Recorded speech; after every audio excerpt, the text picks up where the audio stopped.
ஆனால் தாம்பரம் மகாபாரத் பாலாஜி கேட்டலின்னு கேட்குறோம். ஃபுட் எப்படி இருந்தது, என்ன குறைகள் என்ன நிறைகள்? பிரமாதமாக இருந்தது ஃபுட்டு. பாலாஜி கேட்ரஸ் உங்களுக்கு என்னுடைய மனமார்ந்த வாழ்த்துக்கள்.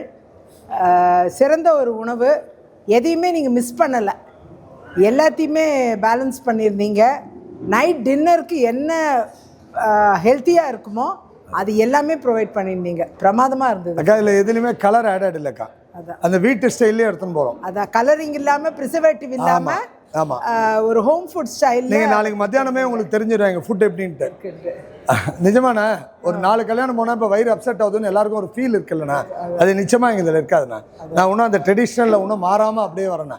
இந்த அஜினோமோட்டோ போட்டால் எக்ஸ்ட்ரா டேஸ்ட் வரும், அது வேணவே வேணாம். இதே மைல்டாக வந்து போச்சுன்னா போதும். ஆனால் நீங்கள் ஒரு துணி வார்த்தைகள்ண்ணா.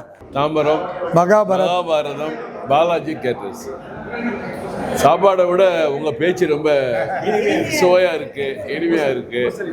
உபசரிப்புக்கு ஏதோ எங்கள் வீட்டில் உட்காந்து சாப்பிட்டா என்ன சாப்பிடுங்க என்னமோ சாப்பிடுங்கன்ற மாதிரி. நீங்கள் மட்டும் இல்லை, உங்கள் ஒர்க்கர்ஸ் எல்லாருமே டீசெண்டாக இருக்காங்க. முதல்ல யூனிஃபார்ம் நல்லா இருக்குது. சாப்பாடை பொறுத்த வரைக்கும் எல்லாம் வெரி வீட்டில் சாப்பிட்ட மாதிரி. நீங்கள் சொன்ன மாதிரி ரொம்ப காரம் இல்லை, ரொம்ப இது இல்லை.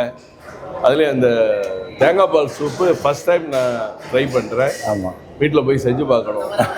தேங்காய் பாலில் பெப்பர் போட்டு ஜீரக பவுட்ரு போட்டு அதை கொதிக்க வச்சு தேங்காய் பால் சூப்பு, தேங்காய் பாலில் சூப் பண்ணுறதை நான் பாராட்டுறேன். நிறைய தேங்காய் விற்கும், விவசாயிகளுக்கு நல்லது, தென்னை விவசாயிகளுக்கு பயன்படும். இப்படி எல்லாமே ஸ்வீட்டு முதற்கொண்டு அதில் நம்ம பாரம்பரிய ஸ்வீட்டு கடலை மிட்டாய் வச்சுங்க. இல்லைண்ணா, கடலை மிட்டாய் இல்லைண்ணா, அதில் பாதாம் பிஸ்தா முந்திரினா ஒன்லி நெய், பேரிச்சம்பழம். அது பேரிச்சம்பழம், ட்ரை ஃப்ரூட்லாம் அதுக்கு கடலை மிட்டாய் மாதிரி தான் இருந்தது. பட் எல்லாம் மிக்சடு. ஆமாம், ரொம்ப நல்லா இருந்துச்சு. ஸ்வீட்லாம் நல்லா இருந்துச்சு. அந்த பாயசம் மாதிரி கடைசியாக கொடுத்தீங்களே, அது என்ன ஸ்வீட்டு? பலாப்பழம்ண்ணா. பலாப்பழம். வெளியில மழையா இருக்கேன்னு சொல்லிட்டு கூல் இல்லாம கொடுத்துட்டேன். இல்லைன்னா இன்னும் கூல் இருந்தா இன்னும் நல்லா அடிச்சா என்ன கொடுப்பீங்க? நல்லா ஐஸா வச்சு கொடுப்போண்ணா. இல்லைன்னா குடிக்க மாட்டேறாங்கண்ணா.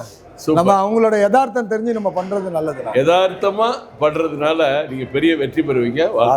தேங்க்யூண்ணா, தேங்க்யூ அக்கா, தேங்க்யூ அண்ணா, தேங்க்ஸ்.